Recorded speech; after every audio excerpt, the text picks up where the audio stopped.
PRRI adalah kepanjangan dari Pemerintahan Revolusioner Republik Indonesia, sedangkan Permesta merupakan kepanjangan dari Perjuangan Rakyat Semesta.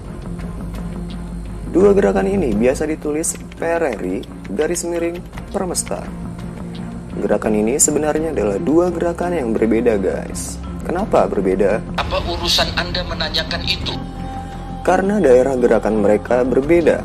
PRRI di Sumatera sedangkan Permesta di Sulawesi. Dan sudah pasti ya, tokoh-tokohnya pun berbeda. Meski berbeda daerah perjuangan, sempat terjadi penggabungan di antara keduanya yang melahirkan Republik Persatuan Nasional. Akan tetapi, persatuan tersebut kemudian pecah dan mereka memilih jalan masing-masing untuk perjuangan di daerahnya di kemudian hari. Meski begitu, mereka masih memiliki tuntutan yang sama, yaitu seputar otonomi daerah dan menuntut keadilan antara pusat dan daerah. Gerakan ini dilatar belakangi oleh banyak hal yang jika diuraikan bisa sangat rumit dan luas loh. Gerakan ini berawal dari tubuh angkatan militer di divisi Banteng yang dipecah menjadi beberapa resimen. Kemudian, masalah meluas seputar ketimpangan kesejahteraan angkatan militer antara di Pulau Jawa dan militer di luar Jawa. Selain itu, berdirinya PKI dalam 4 besar pemilu 1955 menjadi masalah baru. Loh, kenapa ya? Nah, wajar saja sih jika militer atau TNI dibuat resah karena hal tersebut, mengingat PKI pernah memberontak pada tahun 1948 di Madiun. Dan ironisnya, kini memiliki posisi tawar yang kuat di parlemen. Selain itu, masalah muncul ketika mundurnya Muhammad Hatta dari jabatan wakil presiden pada 1956 yang menambah panas kondisi negara. Wajar saja hal ini dikarenakan Hatta yang notabene adalah penyeimbang pemerintahan Soekarno yang cenderung condong ke kubu komunis. Permasalahan kemudian mengkerucut mengenai kesejahteraan di daerah. Pemerintah pusat dinilai menganakmaskan Pulau Jawa dalam hal pembangunan. Hal ini terlihat dari alokasi dana pembangunan daerah yang tak sebesar di Pulau Jawa, yang membuat daerah luar Jawa sangat tertinggal. Hal ini pun perlahan memunculkan ketidakpercayaan terhadap pemerintah pusat di kalangan TNI, pejabat daerah, dan rakyat di daerah Sumatera dan Sulawesi. Nah, rumit banget kan guys permasalahan negara kita dulu. Catat itu.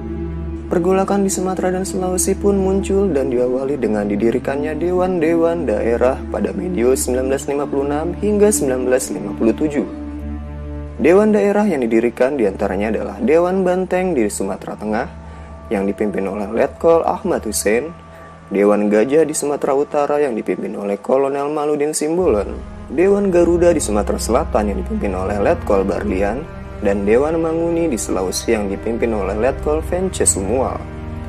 Dewan-dewan tersebut selalu menjalin kontak satu sama lain. Mereka mendirikan dewan-dewan daerah dikarenakan mereka merasa sulit menyampaikan aspirasinya pada parlemen, sehingga memilih jalan non-parlemen dengan membentuk dewan-dewan di daerah. Panglima Teritorial 7 Letkol Vence Sumual yang sekaligus pimpinan Dewan Manguni akhirnya memproklamirkan berdirinya Perjuangan Rakyat Semesta. Piagam pendirian Gerakan Permesta ditandatangani oleh 51 tokoh masyarakat Indonesia Timur. Pada 10 Februari 1958, dewan-dewan daerah memberikan ultimatum dari Padang agar Kabinet Juanda mengundurkan diri dalam tempo 5 hari dan supaya cepat dibentuk kabinet baru oleh Hatta dan Sri Sultan Hamengkubuwono IX. Bila tuntutan itu tidak dipenuhi, mereka mengancam membentuk pemerintahan tandingan di Sumatera.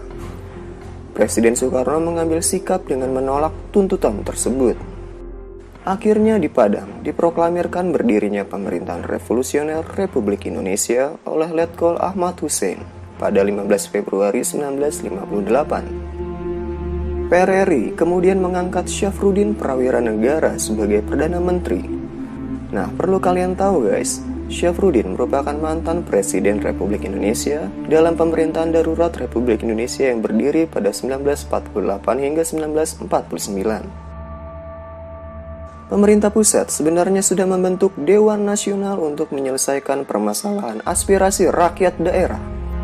Namun Dewan Nasional ini tidak berjalan efektif. Ketegangan pusat dan daerah pun meningkat. Keadaan diperparah dengan campur tangan Amerika Serikat yang turut membantu para pemberontak.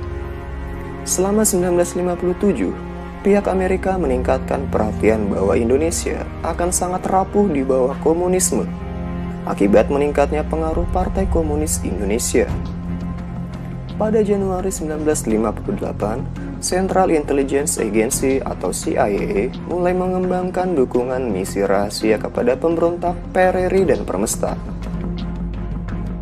Menanggapi serangan para pemberontak, Presiden Soekarno memerintahkan militer Indonesia untuk menghancurkan pemberontakan PRRI Permesta. Sejumlah serbuan Angkatan Udara Republik Indonesia di Manado menghancurkan pesawat-pesawat B-26. Sementara itu, seorang dari mereka ditembak jatuh pada 18 Mei 1958 oleh pilot Indonesia di atas Kepulauan Ambon. Pilot B-26, agen CIA Amerika bernama Alan Pope, tertangkap. Hal ini menguat keterlibatan lebih CIA dalam pemberontakan tersebut. Konsekuensinya, CIA mulai menarik dukungannya pada pemberontakan. Tentara pemerintah pusat meluncurkan serangan amfibi dan udara di jantung kota pemberontakan Manado yang dinamakan Operasi Merdeka. Pemerintah pusat memulai kampanye menawarkan amnesti untuk mereka yang menyerah secara sukarela. Prajurit-prajurit Permesta menyerah dan menyatakan sumpah kesetiaannya kepada pemerintah pusat pada 1961. Gerakan PRRI di Sumatera juga ditumpas dengan kekuatan militer. Lantas, pemerintah melakukan operasi gabungan yang terdiri dari Angkatan Laut, Darat, dan Udara. Beberapa operasi militer pun dilancarkan, antara lain Operasi Tegas, Operasi 17 Agustus, Operasi Sabta Marga, dan Operasi Sadar.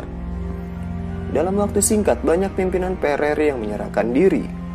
Pada 29 Mei 1961, Letkol Ahmad Hussein menyerahkan diri dan berakhirlah pemberontakan PRRI. Demikianlah pembahasan mengenai gerakan PRRI Permesta. Silakan berikan komentar kalian di bawah ya.